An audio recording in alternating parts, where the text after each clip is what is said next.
Welcome to today's Explainer, where we're going to run a full system audit on a really fascinating paradox within Japan's corporate culture.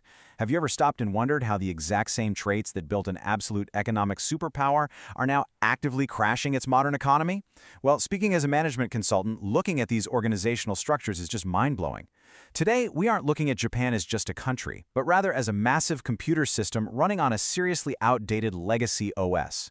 We're going to break down these deep structural flaws and reveal exactly why this system is failing to process the demands of our modern digital world. So let's dive right in. Booting up our diagnostic tool here, we've got a clear roadmap for today's organizational audit. We'll start with the legacy OS paradox, identify three major system bugs: performative engagement, the digital illusion, and fragile tacit knowledge. And then we'll deploy some real patches for the corporate OS, wrapping up with a survival guide for young professionals.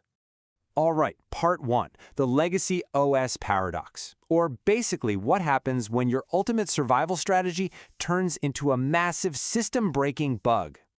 To really understand this bug, we've got to look at the historical hardware. You see, Japan is a resource-scarce island nation. Historically, their ultimate survival strategy was maximizing sheer human effort, dedication, and diligence. And honestly, that was brilliant for post-war economic growth. It totally worked. But here's the paradox we're facing today. That whole work incredibly hard strategy has completely devolved. In our present reality, it's solidified into this deeply outdated operating system where simply putting in the hours is valued way more than your actual results. It is a classic input-oriented evaluation system. Think of it like this. You're being rewarded for how much fuel your car burns rather than how many miles you actually drove. It just doesn't make sense anymore. Moving on to Section 2. Let's look at bug number 1, performative engagement, which I like to call the cult of input. So, the very first major structural defect we've found is a direct symptom of that input-oriented mindset we just talked about. It's called performative engagement, and this perfectly captures the illusion of diligence in the workplace. Listen, workers aren't staying late at the office to innovate or brainstorm the next big thing. They're staying late as a ritual of loyalty. It is literally a performance, an act. And this performance severely drags down actual labor productivity because all it does is exhaust the workforce without actually moving the needle on output. Now, the really crucial point here is that this input-oriented ethics bug doesn't just drain domestic workers. The problem actually extends to foreign labor too, through things like the technical intern system.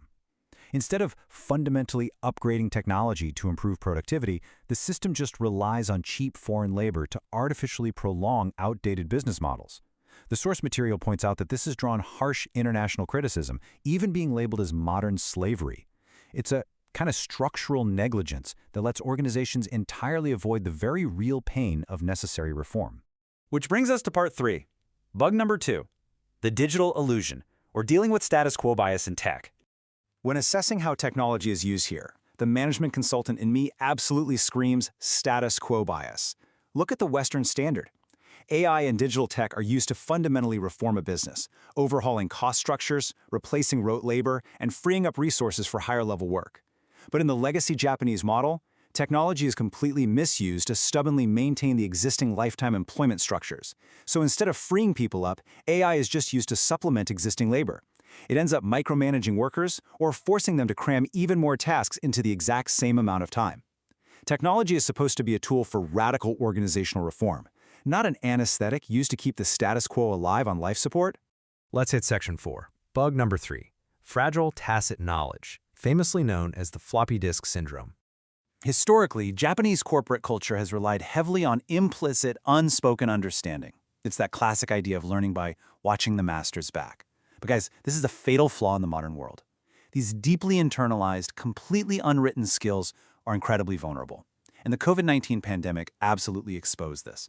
When people could no longer share the same physical space in an office or a workshop, that chain of knowledge broke. It proved once and for all that relying on unspoken, person-to-person transmission is simply no longer a viable long-term storage solution for corporate data.